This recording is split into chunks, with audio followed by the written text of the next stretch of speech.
Das Bunti laporanipun. Ada yang tidak datang. Pas Fahri izin. Ya Ustadz, Iya. ini ada Pak Sur sendiri ternyata sedang sakit. Nggih. Dia berdiri susah katanya, duduk pun susah, jadi nggak bisa. Oh nebang. Ya. Ini apa? Pengaruh apa katanya? Apa kolesterolnya tinggi atau mungkin? Kalau masalah itu kurang Iya. jelas juga, Pak. Lalu Pak Regar motornya itu rusak di ujung kolan, habis jualan ikan, Oh, katanya nggih. terjebak di situ motornya, Pak. Jadi Iya. nggak bisa ikut. Belum bisa keluar. Lalu yang selanjutnya ini menindaklanjuti yang Ustadz dawuh kemarin itu, suruh menjemput mbah kita. Alhamdulillah mbah kita sudah datang dan Satgas Nggih. anggota kita sudah langsung meresponnya, Pak. Iya, alhamdulillah. Das Bunti Mbah, sehat Mbah?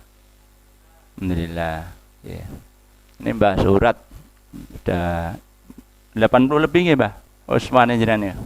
Hampir 90. Usianya hampir 90. Masih bisa naik motor sendiri. Kalau di akad pagi itu umur 90 nikah lah lagi. Di pusat itu. Gitu, Mbah. Mbah, ini kan waktu di pusat. Di umur 90, tapi istrinya umur 65. Dan selanjutnya Ustadz, ini untuk Satgas yang kemarin mengikuti pelatihan M2 Rescue, Yeah. nanti bisa mengambil sertifikatnya di kantor, Oh ya. sertifikat penghargaan. Itu saja Ustadz. Assalamualaikum warahmatullahi wabarakatuh. Waalaikumsalam. Terima kasih. Jadi yang pertama kita doakan Mbah Juri ini, Bapak Ibu sekalian. Mbah Juri ini meninggal. Ya, yang duduk di sini lah, depan sini.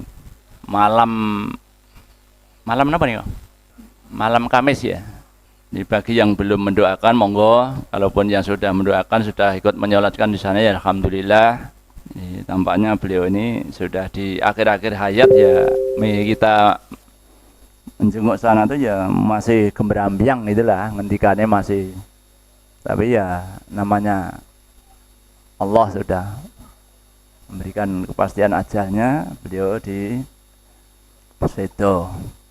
Ya, alhamdulillah, mudah-mudahan Allah berikan ampunan segala kesalahan dan dosanya dan diberikan kesabaran bagi keluarganya ditinggalkannya. Nggih, mungkin ada lagi.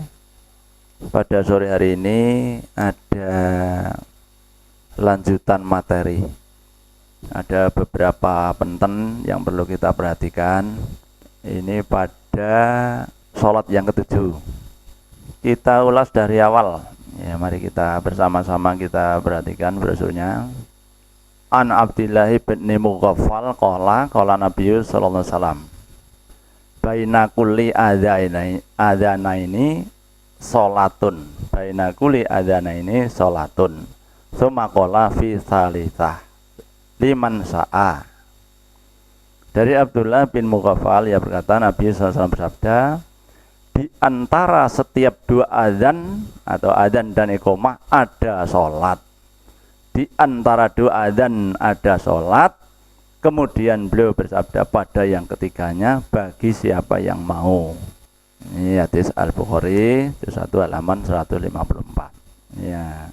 Yang kedua, dari Anas bin Malik yang berkata, apabila muadzin telah selesai adzan, maka para sahabat Nabi SAW menuju ke pilar-pilar masjid untuk sholat sunnah sampai Nabi SAW keluar ke masjid. Dan dengan cara begitu mereka sholat 2 rakaat sebelum sholat maghrib. Dan tidak ada antara adzan dan iqamah itu suatu waktu yang lama. Syu'bah berkata, tidak ada antara keduanya kecuali waktu yang sebentar.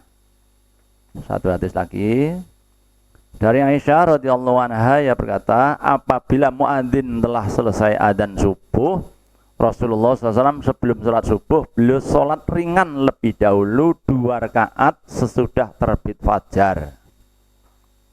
Setelah itu beliau berbaring pada lambung kanan. Setelah itu beliau berbaring pada lambung kanan beliau sampai datang muadzin. Kepada beliau memberitahukan akan iqamah untuk sholat. Jadi setelah itu beliau berbaring pada lambung kanan beliau sampai datang muadzin kepada beliau memberitahukan akan iqomah untuk sholat subuh. Bisa dipahami ya?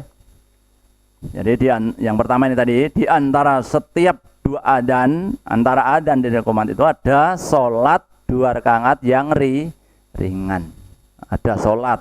Jadi kalau mau sholat sunnah itu ada sholat setelah adzan sebelum qomat. Terus yang di bawahnya ini, jadi ini langsung dipraktekkan oleh para sahabat. Jadi sahabat itu begitu adzan langsung menuju ke napa niku?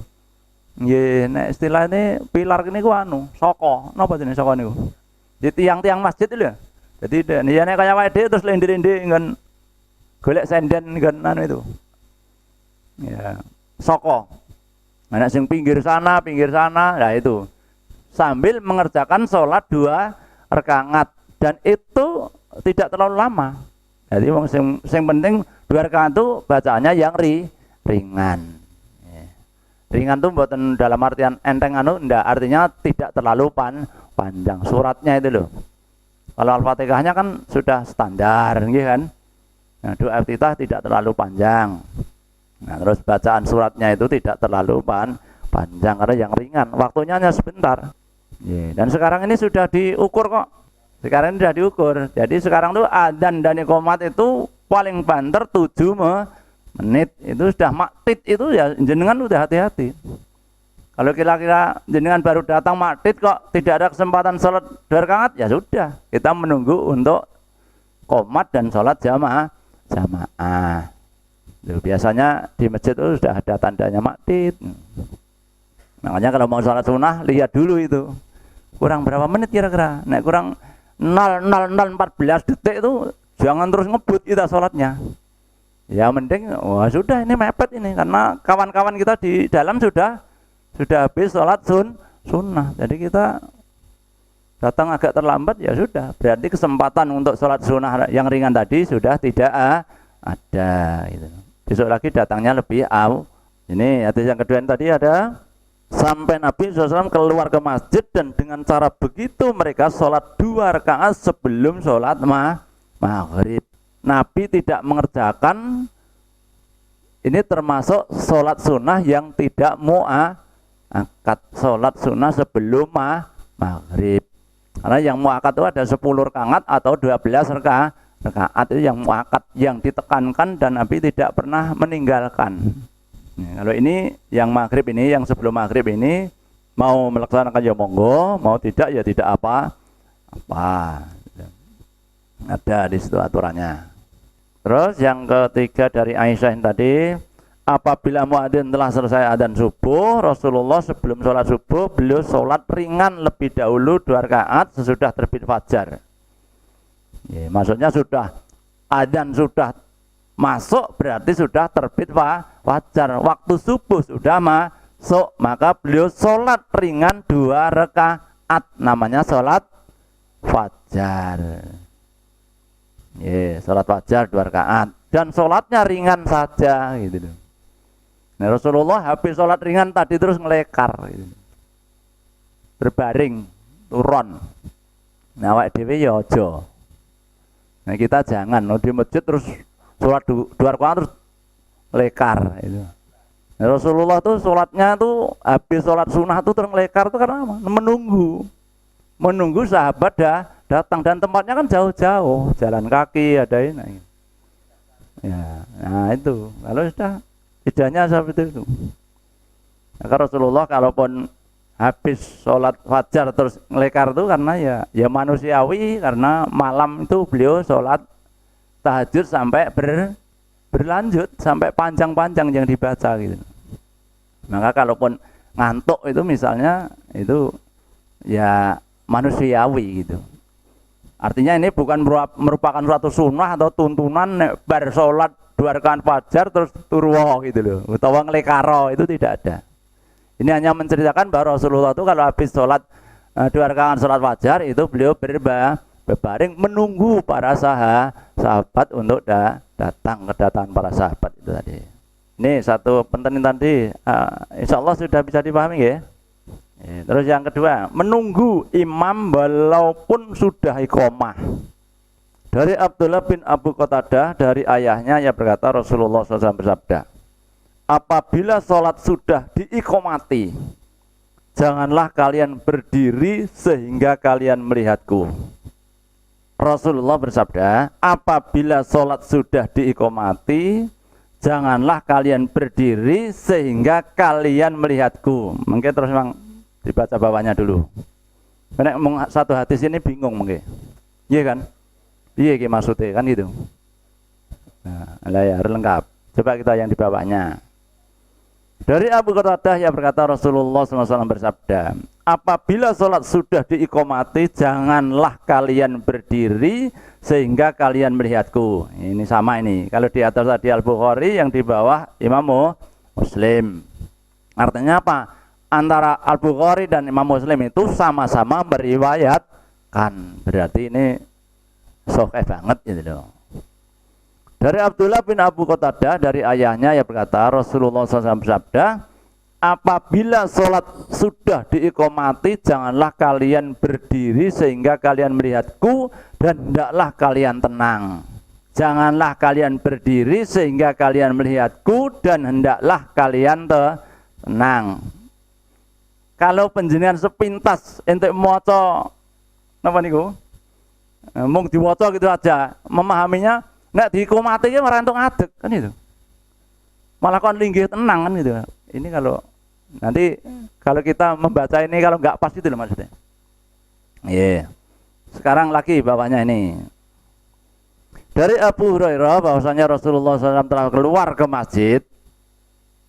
Iya. Niki Mas Edi jenengan tolong bahasanya jenengan anu Mas. Ini kan ini yang tata bahasa Indonesia kan mesti lebih paham ini. Dari Abu Hurairah bahasanya Rasulullah SAW telah keluar ke masjid sedangkan sholat telah diiqomati dan shaf telah diluruskan hingga Nabi SAW telah berdiri di tempat beliau sholat dan kami menunggu beliau takbir. Tiba-tiba beliau pergi sambil bersabda, tetaplah kalian di tempat. Maka kami tetap berdiri di tempat kami seperti semula. Sehingga beliau datang kembali dan ketika beliau datang air di kepala beliau masih menetes karena beliau baru saja Al-Bukhari juga. Niki hadis yang di atas ini tiga hadis ini kan serupa ini, ya kan? Rasulullah SAW bersabda, apabila sholat sudah diiqomati, janganlah kalian berdiri sehingga kalian melihatku. Pripun niki? Bahasanya pripun Mas Adi yang bisa dipermudah. Ya, makanya itu loh. Letterleknya apabila sholat sudah diiqomati, jangan kalian berdiri sehingga kamu melihat Nabi kan gitu. Jadi Nabi datang gendang ngadeko kan ngono, seolah-olah seperti itu. Apa yang ngono gitu loh. Padahal ini sudah mestinya berdiri dulu, rapat, lurus, baru Rasulullah mengatakan sawu suku wakum, terus luruskan. Nah seperti itu. Kalau konteksnya ini itu, maksudnya kalau kalian itu sudah berdiri semuanya, lihatlah imam itu gitu loh. Itu. Jadi makmum tuh kalau bisa tuh semaksimalnya, gitu loh maksudnya. Oh imamnya sudah siap melihat. Karena itu menjadi faktor napa jenenge? Faktor ya jenenge wong ibadah nek ada iya. Lah kalau kita ini enggak berusaha melihat kondisi sang imam yang menjadi pimpinan di depan itu boleh ya. Makanya ada satu napa jenenge? Ini hanya pemahaman loh ya. Nah, ada satu pemahaman bahwa nek orang ngerti imame salatnya kurang sah. Ya ada sampai seperti itu. Artinya apa? Saking pentingnya melihat seorang imam. Makanya nek kita itu sudah siap semuanya, diusahakan. Oh imamnya siap. Itu loh maksudnya. Ya kadang-kadang kan kita ini, ya nek kita pada umumnya, nek imamnya Allahu Akbar, kita tuh masih kesana kemari gitu loh. Apa seperti itu tekanannya gitu loh. Monggo jenengan ini bahasa Indonesia nih. Ini Yang saya kurang bisa memahami itu ini loh, sehingga kalian melihatku ini loh, sehingga ini loh. Ini bahasanya ini notone piye gitu. Ternyata Rasulullah ada uzur sehingga Rasulullah itu keluar terus berpesan kepada hadis yang atas tadi yang pendek ini. Kalau sudah dikomati janganlah kalian berdiri sehingga melihatku. Jadi Rasulullah keluar itu nggak usah diikuti, maksudnya begitu Pak. Jadi yang bawah itu menerangkan kalau sudah siap lurus seperti itu, kamu tegaklah di sini, saya keluar dulu, kan gitu maksudnya ini. Keluar dulu, terus ke tempat mandi, kan? Rasulullah setelah mandi, terus kembali ke shop. Sahabat ada yang melihat Rasulullah di kepalanya meneteskan air itu, Pak. Begitu, ini pemahaman saya.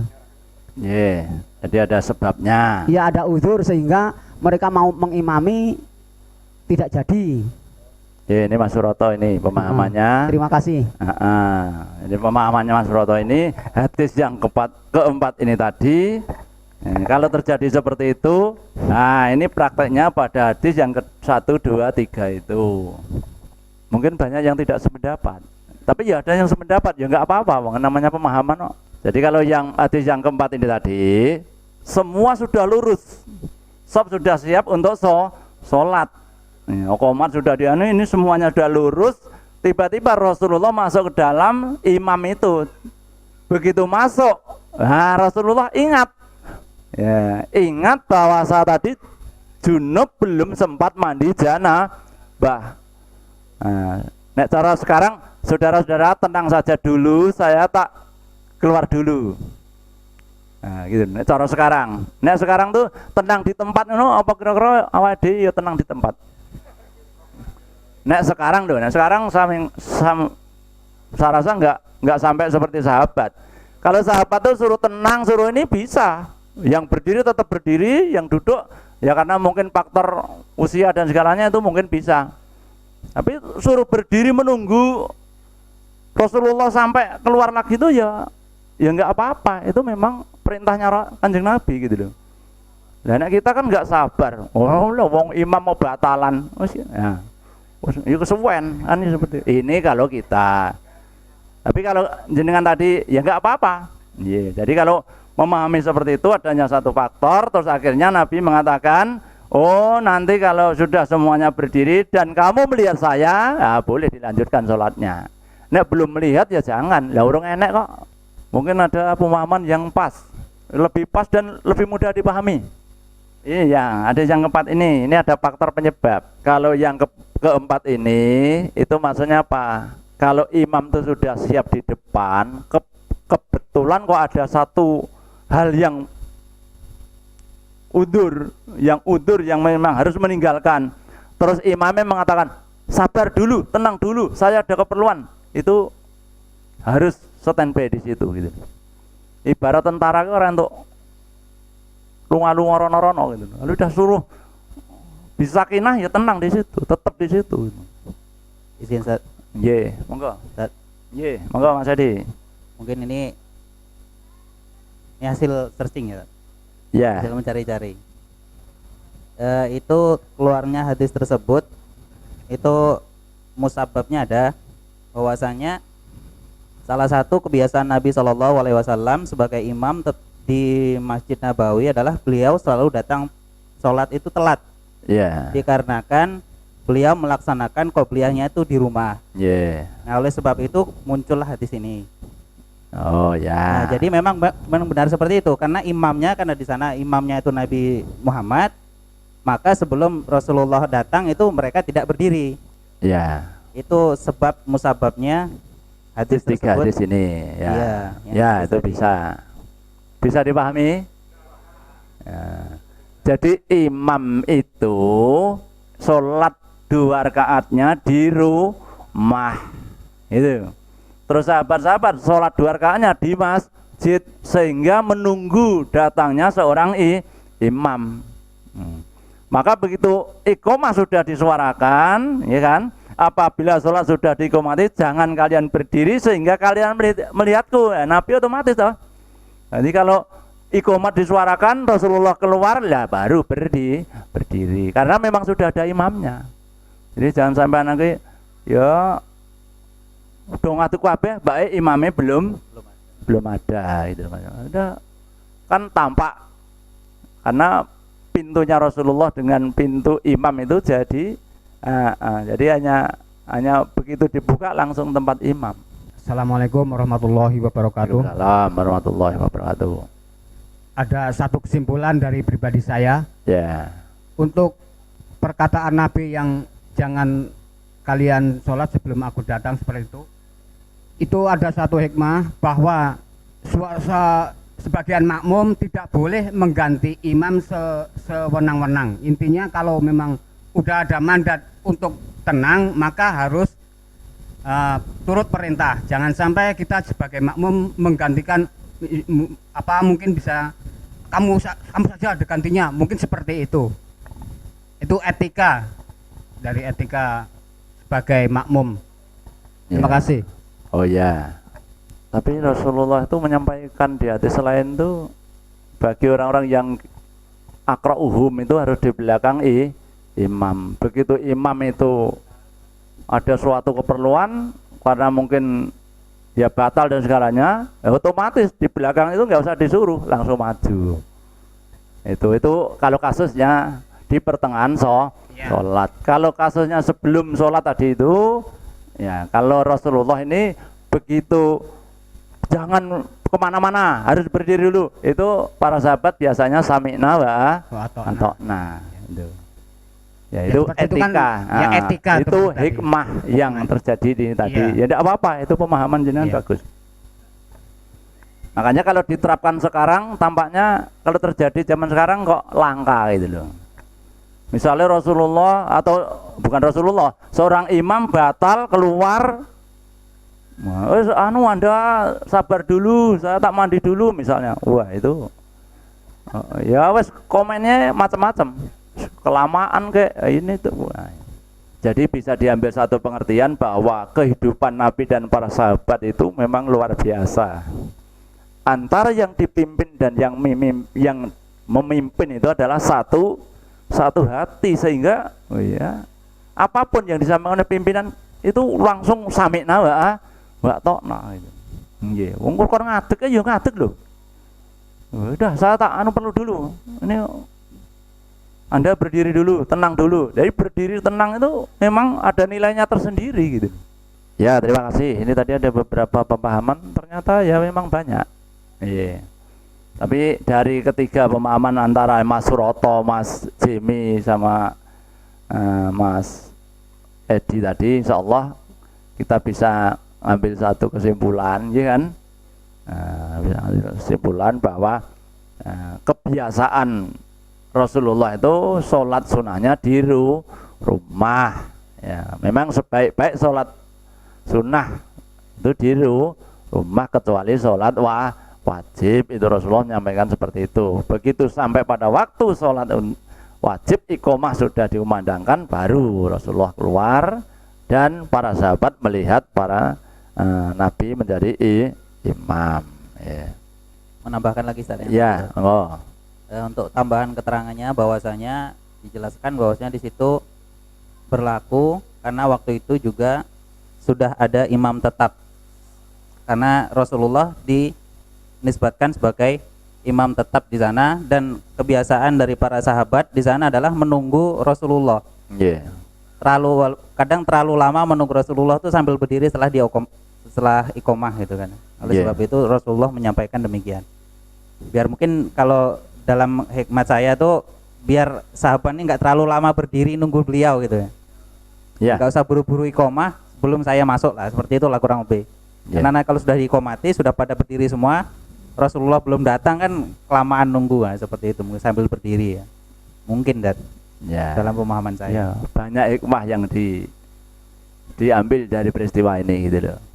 Sahabat tuh orang ngerti Nabi itu gelo gitu loh. Ya, gelo gitu. Makanya kalau dimanapun tempat itu selalu mengatakan, dalam ayat pun dikatakan, kalau ketemu dengan Rasulullah itu selalu mengatakan apa? Ungdurna. Ya Rasulullah nasihatilah kami. Ya Rasulullah nasihatilah kami. Itu para sahabat itu seperti itu. Sehingga apabila ketemu tuh orang kayak Pak Dewi, Ya piye wis manen.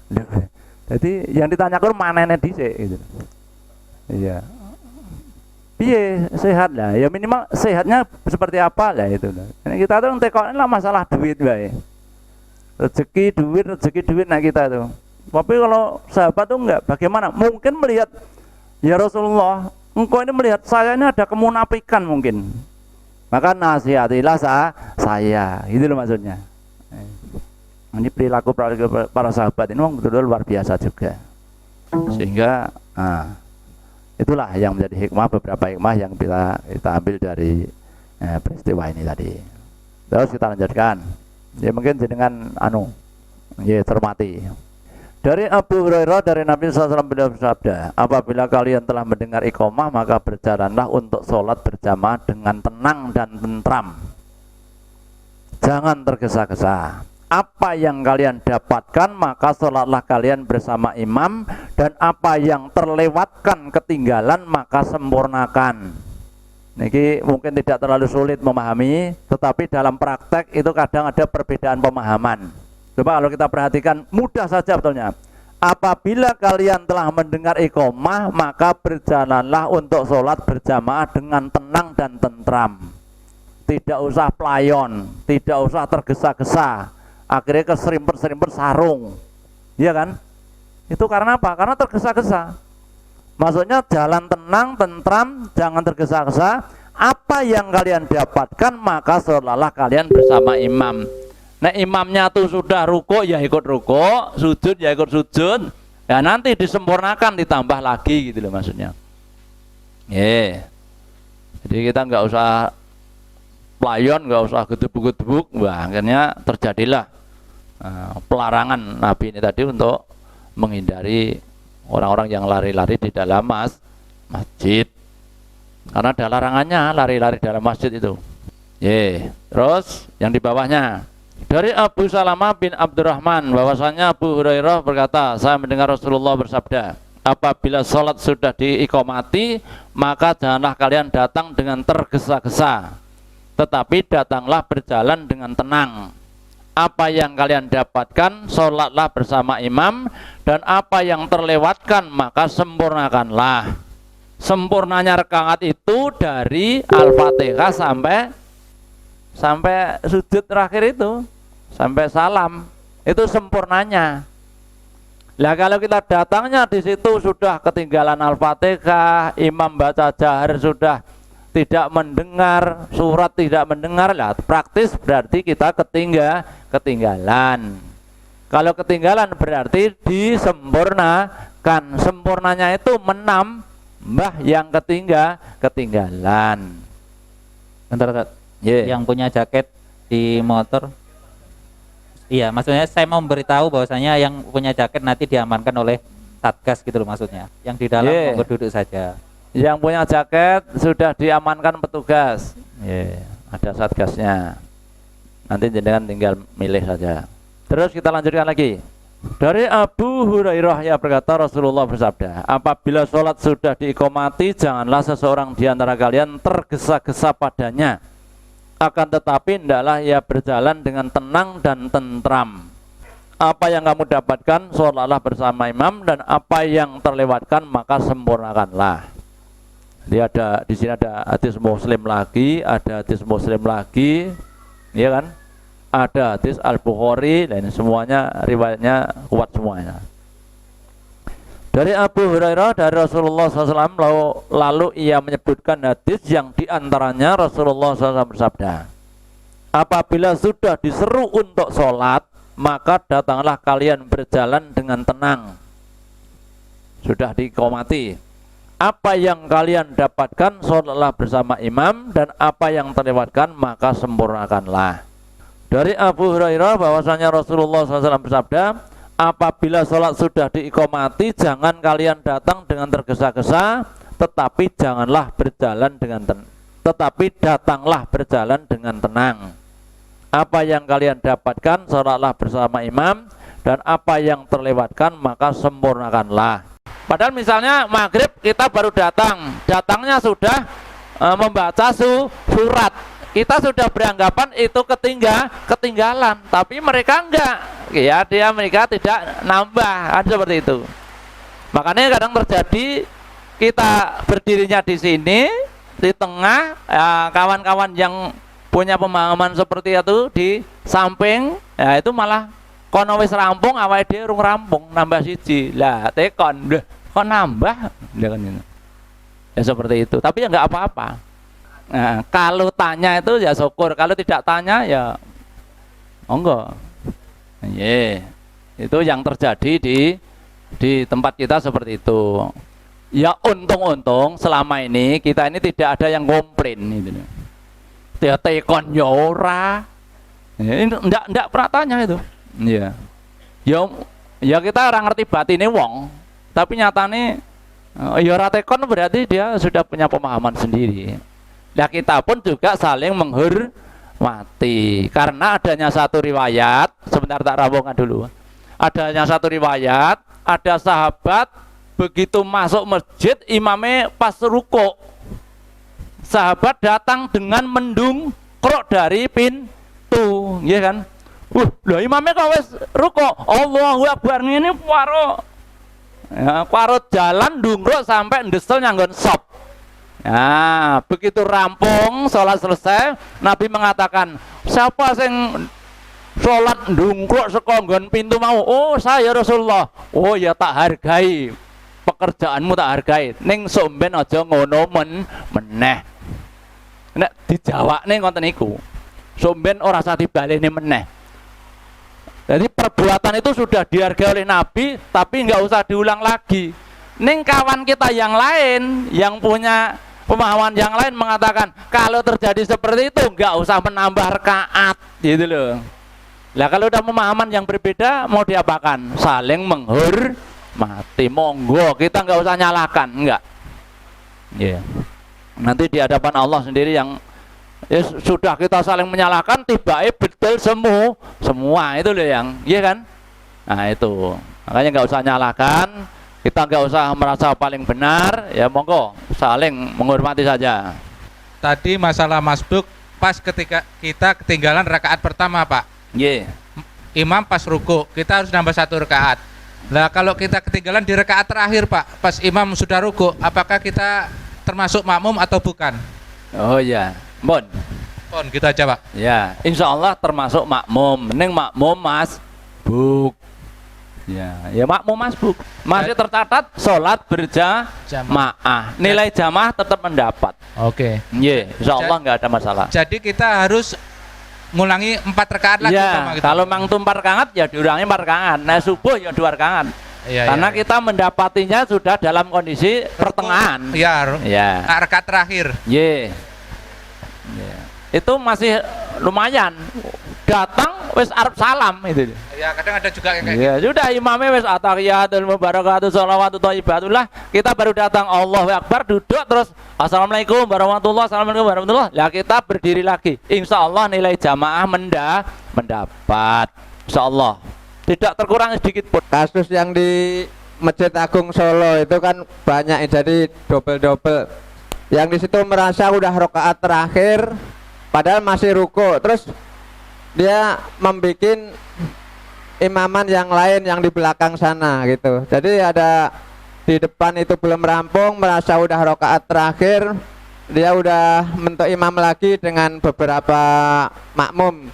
Nanti di belakangnya gitu lagi, yang itu belum rampung, ada lagi Nyusul bikin lagi. imam lagi. Itu di Masjid Agung Solo saya saksikan banyak itu. Bagaimana Ustadz ya? Ya sebaiknya kalau terjadi seperti itu sabar menanti selesainya imam sholat.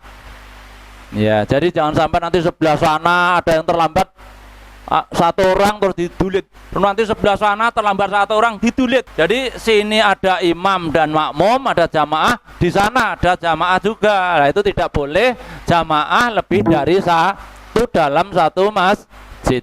Itu ada larangannya. Ya. Makanya kalau yang ngerti aturan itu nunggu dulu. Wah, nunggu dulu. Oh, itu makmumnya sudah hampir selesai semua. Ya sudah, kita bersabar dulu. Kalau mungkin kita punya kawan, sabar dulu, rampung baru kita mendirikan jamaah baru. Tidak usah dulit-dulitan tuh. Lah kalau dulit-dulitan rana entek no. Dan nanti yang terlambat dulit neh, engko tekone dulit neh lho itu muarep ngantekan buri enek terus itu. Kan kayak gitu nanti. Insya Allah bisa dipahami ya. Ya itu ada larangannya itu. Mendirikan sholat jamaah lebih dari satu di dalam satu masjid. Mau bertanya, Ustaz. Ini kalau masalah makmum masbuk ini kan sering sekali kita dapati ketika kita sholat berjamaah, sholat wajib, Ustaz. Kalau ini saya terjadi dengan saya sendiri, itu kurang lebih 2 tahun yang lalu. Ini sholat Id, Ustaz. Jadi saya mendapati mau sholat ke Tawas ini, Ya. di situ sudah mulai. Jadi saya bergegas karena sudah mulai, saya bingung kan. Saya lari ke situ tadi. Ternyata di sana pun sudah mulai. Dan saya mendapati imam sudah takbir yang ketiga. Jadi saya tuh bingung saat itu, waktu itu saat. Saya bingung sendiri mau ngapain gitu kan. Jadi mau tidak mau saya orang salam ya saya ikut salam seperti itu. Ya karena saya belum pernah mendapati terlambat waktu sholat Id gitu Ustaz. Ya. Dan itu ayam belum pernah saya dapati kasus dan itu terjadi dengan saya sendiri Ustaz. Ya entah apa yang saya lakukan itu benar atau salah ya kenyataannya seperti itu Ustaz. Ya. Itu Ustaz. Terima kasih Ustaz. Jadi itu terjadi 2 pemahaman. Ini pemahaman dulu. Pemahaman yang pertama tetap disempurnakan karena sholat itu 2 rakaat ya sempurna 2 rakaat sekalipun tadi mungkin terlambat 1 rakaat. Ada lagi pemahaman karena itu sholat sunnah kita mendapatkan hanya 1 rakaat ya kita sudahi sesuai dengan imam. Jadi tidak dapat 1 ya sudah nggak usah nambahi karena itu bukan sholat wajib. Itu ada pemahaman yang seperti itu. Insya Allah semuanya monggo Allahu a'lam. Jadi kalaupun terjadi 2 pemahaman yang berbeda kita tinggal mau pakai yang mana monggo silahkan. Karena kasus itu jarang terjadi mungkin tidak ada riwayatnya gitu loh. Makanya karena tidak ada riwayat ya ulama kita bersuara terjadilah pemahaman yang berbeda. Nah kalau yang akan datang agak pagi datangnya. Kalau saya waktu itu tuh berpikirnya cepat gini Ustaz. Saya mikirnya bahwasanya wong kalau ini sholat sunat. Wong saya orang sholat aja nggak apa-apa. Kayak istilahnya kayak gitu saya mikirnya waktu itu Ustaz. Jadi saya rampungkan saja ikut salam gitu Ustaz. Wong saya nggak sholat aja nggak apa-apa kan istilahnya saya gitu Ustaz. Nggak berdosa gitu kan. Ya udah saya rampungkan aja Ustaz. Iya ya nggak apa-apa. Ya memang itu tidak sholat pun tidak berdosa. Ning andekan ada yang datang sampai di situ terlambat hanya mendapatkan 1 rakaat ya sudah disudahi saja. Itu maksudnya. Nggak usah meneruskan. Nah, kita imam rampung kita ikut rampung gitu. Karena itu sholat sunnah. Kalau seperti itu insya Allah nggak dosa juga. Lebaran tahun kemarin ini Pak, itu saya juga terlambat tuh Pak, dapat rakaat yang kedua. Ya. Nah tuh saya nambah yang rakaat yang imam sudah salam, saya ya berdiri nambah ya 1 lagi. takbir yang 5 kali gitu, tapi ya ditengok orang banyak Pak. Saya malu-malu gimana ya, kurang khusyuk juga tuh Pak. Iya. Ya nggak apa-apa. Lah memang terlambat kok. Ya nggak usah malu. Kalau yang nengok tuh kita husnudon. Jadi prasangka baik kepada yang nengok-nengok itu. Kok ya sholatnya setahun pisannya kok ya telat gitu loh. Itu loh. Ini sholat Id loh. Wong sak durunge sak belum subuh do mandi do suarapan. Nah ini teko kene ya telat gitu loh. Itu kita husnudon seperti itu. Makanya ndelengi jenengan ngono kayak jenengan yo aku tuh yo banget temen kan gitu mestinya. Wah, terus tahun pisan yo telat itu. Ya, memang kalau melihat hukum itu sunnah yang tekankan sampai Nabi aja tidak pernah meninggalkan sholat Id itu kan penting. Karena pentingnya bukan hanya sholat tok tapi nasihatnya itu loh yang ditunggu. Ya. Bahkan Rasulullah itu sampai 2 kali khutbah itu. Pertama khutbah secara keseluruhan, yang kedua khutbah khusus wanita. Itu saking pentingnya itu. Memang sangat ditunggu-tunggu. Maka Nabi menganjurkan sholat itu semua keluar. Yang datang bulan pun suruh keluar. Hanya dia nanti tidak sholat. Ini penting berarti. Pentingnya untuk mendengarkan nasihat dari Nabi tadi. Ya itu ya namanya kasus. Ya yang penting somben aja dibaleni neh kan gitu aja. Iya. Jadi eman-eman lah, sayang gitu. Ya faktor penyebabnya apa lah nanti kita nggak usah diulangi lagi. Kita lanjutkan. Dari Abu Hurairah, ia berkata Rasulullah bersabda, ini yang halaman 9 bawah, apabila salah seorang di antara kalian mendapatkan 1 rakaat dari sholat asar, nah ini sudah ya, sebelum matahari terbenam maka hendaklah ia sempurnakan sholatnya. Dan apabila ia mendapatkan 1 rakaat dari sholat subuh sebelum matahari terbit, hendaklah ia menyempurnakan sholatnya. Terus yang di bawahnya sama juga, Rasulullah SAW bersabda, barang siapa mendapatkan 1 rakaat dari sholat asar sebelum matahari terbenam atau mendapatkan 1 rakaat dari sholat subuh sebelum matahari terbit, berarti ia mendapatkan sholat itu. Sujud di sini maksudnya rakaat. Ya, ini kan ada wasjatu innama yarrokngah. Dia mendapatkan 1 sujud, berarti dia maksudnya mendapatkan 1 rakaat. Terus kita lanjutkan, mengerjakan sholat di luar waktunya karena lupa. Dari Anas bin Malik, dari Nabi SAW beliau bersabda, barang siapa lupa mengerjakan sholat, maka hendaklah ia mengerjakannya ketika ingat. Tidak ada kafarah untuknya, melainkan yang demikian itu. Allah SWT berfirman, wa aqimis sholata lidzikri, dan dirikanlah sholat untuk mengingat aku. Ini hadisnya juga masih sama yang di bawahnya itu. Yang pertama Al-Bukhari, terus riwayat Imam Muslim. Terus yang ketiga dari Anas bin Malik, ia berkata Nabiullah SAW bersabda, barang siapa lupa mengerjakan sholat atau tertidur, maka kafarahnya ia mengerjakannya di saat ia ingat tersebut. Jadi kalau orang tuh lupa atau ya tidak ingat atau tertidur, ya pada saat dia ingat bangun dari tidur itulah waktu untuk sholat. Ini kalau di hadis yang kedua dari halaman 11 ini tadi, dari Anas bin Malik ya berkata Nabiullah SAW bersabda, barang siapa lupa, ya lupa, nggak ingat kan, mengerjakan sholat, lupa mengerjakan sholat atau tertidur. Tertidur itu keturun, beda dengan kita. Jadi ini ada ternya loh di sini. Barang siapa lupa mengerjakan sholat atau tidur, nah itu beda. Tapi nek barang siapa lupa mengerjakan sholat atau tertidur, maka kafarahnya, tebusannya, gantinya, nah itu namanya ia mengerjakan di saat ia bangun, ketika ia ingat, maksudnya seperti itu.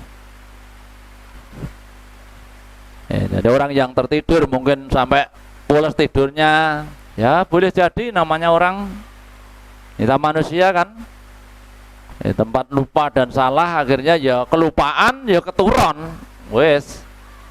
Ini sholatnya duhur, asar, kelupaan, keturun, tertidur lah sampai waktunya maghrib, ya dia wajib pada saat maghrib itu sholat duhur, sholat asar karena tertidur dan lupa. Lah apa enek? Ya mungkin ya enek itu. Boleh jadi ada loh. Boleh jadi, tapi juga boleh tidak. Ora enek Pak wong turu kok nganti jam 10 nganti maghrib ya ora enek. Orang lilir blas itu ya. Lah niku kan karepe jenengan. Karena mungkin ada faktor-faktor lain yang orang tuh sampai tidak sadar, sampai dia kehabisan waktu. Ya pada saat ingat itulah tempat waktu untuk sholat. Ya, nggak ada masalah lagi. Kita lanjutkan. Dari Anas bin Malik ia berkata Rasulullah SAW bersabda, apabila salah seorang di antara kalian tertidur dan belum mengerjakan sholat atau lupa mengerjakan sholat, maka hendaklah ia sholat ketika ingat. Karena Allah berfirman yang artinya, dan dirikanlah sholat untuk mengingatku. Surat Tuha, Quran surat Toha ayat 14. Terus yang terakhir Dari Abu Qatadah ia berkata, para sahabat menceritakan kepada Nabi SAW tentang tertidurnya mereka dari mengerjakan sholat. Lalu Nabi SAW bersabda, sesungguhnya di dalam tidur itu tidak ada keteledoran. Karena yang dinamakan keteledoran itu hanyalah dalam keadaan jaga. Oleh sebab itu, apabila salah seorang di antara kalian lupa mengerjakan sholat atau tertidur, maka hendaklah ia sholat ketika ingat. Hadis ini tingkatannya adalah hasan sahih. Jadi kalau yang terakhir ini tadi, Nabi menyampaikan tentang tidur, tertidurnya ini ya, mengerjakan sholat. Lalu apa? Sesungguhnya di dalam tidur itu tidak ada keteledoran. Jadi kalau orang tuh yang keturun itu wis orane anu nih, apa jenenge? Ya, jadi namanya keteledoran itu pada saat orang tuh melek, gitu. Jaga. Tapi wis keturun wis jenenge turu ya mati loh. Iya kan? Maka kalau orang itu sudah tertidur ya sudah, waktu bangun nanti harus wajib mengerjakan yang tertinggal sebagai kafarahnya. Boleh nanya Ustadz? Ye, monggo. Ini ada 2 pertanyaan di masjid kemarin itu saya bahas itu. Yang pertama gini, dia itu sholat asar karena lupa, bocor bannya di jalan, jadi udah maghrib, udah ke masjid, ada sholat maghrib kan mau dikerjakan berjamaah, dia ingat tadi belum sholat asar. Nah itu apa, wajib sholat asar dulu baru jamaah, baru nanti sholat sendiri? Nah yang kedua kalinya kalau dia nggak ke masjid, dia di rumah, udah adzan maghrib, udah waktunya sholat maghrib, belum sholat asar, jadi apakah wajib sholat asar dulu atau maghrib dulu baru mengganti dendanya itu gitu Ustaz? Ya. Pertanyaan kasusnya 2 macam tadi. Ya, yaitu harus sholat asar dulu yang lupa tadi. Iya kan? Begitu ingat langsung sholat. Lah kalau ingatnya bar maghrib ya praktis ya pada saat ingat itu. Misalnya sholat maghrib sudah rampung, loh aku mau rong asar gitu. Sholat, karena ingatnya sudah habis maghrib. Tapi kalau ingatnya belum sholat maghrib, loh aku tadi belum sholat asar ya. Oh berarti sholat asar dulu baru sholat maghrib. Kan nggak toh? Jadi kalau itu udah di masjid, udah dikomati gitu misalnya, gimana? Ya harus sholat, harus sholat asar dulu lah. Nah yang dikomati tadi kan sholatnya yang memang sudah normal. Nah ini kan termasuk ada peristiwa tadi itu karena lupa. Ya tentunya karena lupa, ingatnya di saat sudah mau sholat maghrib tadi ya sholat asar dulu. Ya menyendiri lah, sholat asar dulu menyendiri.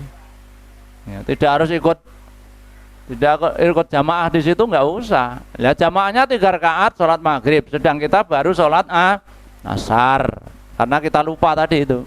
Assalamualaikum warahmatullahi wabarakatuh. Waalaikumsalam warahmatullahi wabarakatuh. Ini mau nanya dikit Pak Ustadz, ada kasus kemarin itu. Jadi saya kan setor sawit. Waktu itu kan ngantri. Lah waktu ajan udah masuk timbangan. Ya. Jadi kalau udah masuk timbangan kan masuk dalam. Ya. Ke dalam itu kan lama nunggu bongkarnya. Iya. Jadi saya kan bingung juga. Tapi saya alhamdulillah nggak batal. Jadi sholatnya di mobil gimana itu Mas? Oh iya. Sambil duduk aja. Sudah, terima kasih Pak. Ya. Itu pabriknya kan jauh sama rumahnya. Iya kan? Ya, itu termasuk musafir bisa. Nah kemarin lewat anunya apa yang dilakukan? Ya. Sholatnya di mana? Di mobil? Di mobil. Ya. Oh iya, sholat di mobil ya boleh juga. Oh belum batal. Sambil duduk Iya. gitu ya. Nah, kita sudah masuk timbangan, antrinya banyak. Iya. Nah sudah, lah nanti kalau ditinggal turun, Udah Kak. nah, seperti itu. Ya memang resikonya sudah mau adzan maghrib misalnya, kehabisan waktu ya. Jadi memang agak keberatan dunia. Yeah. Ya boleh, artinya sholat di dalam kendaraan tuh boleh. Ya itu namanya situasi yang jarang-jarang terjadi kan itu. Kalaupun nanti mau dijamak kolo-kolo itu ada juga. Itu jamak yang sifatnya jamak bukan karena musafir, tetapi jamak karena adanya satu napa niku kolo-kolo tadi itu. Tapi cuman jamaknya itu nanti menghitungnya maghrib 3 rakaat, isaknya 4 rakaat. Misalnya waktu maghrib sudah di atas timbangan misalnya. Karena kadang di atas timbangan ini juga waktunya lama, tidak cukup waktu setengah jam karena nanti takut kehabisan waktu. Ya sudah, diniati aja kalau mau sholat nanti sholat jamak. Jamak kolo-kolo namanya. Jamak kolo-kolo itu jamak yang maka begitu ditanyakan pada Nabi, jawabnya apa? Ini supaya tidak memberatkan umatku. Hanya sekali tempo namanya. Tapi kalau untuk sholat di atas kendaraan pun juga boleh. Ya, saya insya Allah tidak mengurangi apa-apa. Nggih, wonten sanesipun. Ini ada cerita sedikit, Pak. Pripun? Waktu itu kan hari Lebaran. Lebaran itu sholatnya di lapangan. Itu ada orang dari jauh itu sebelum sholat hari raya itu dimulai, dia kan sholat sholat 2 rakaat.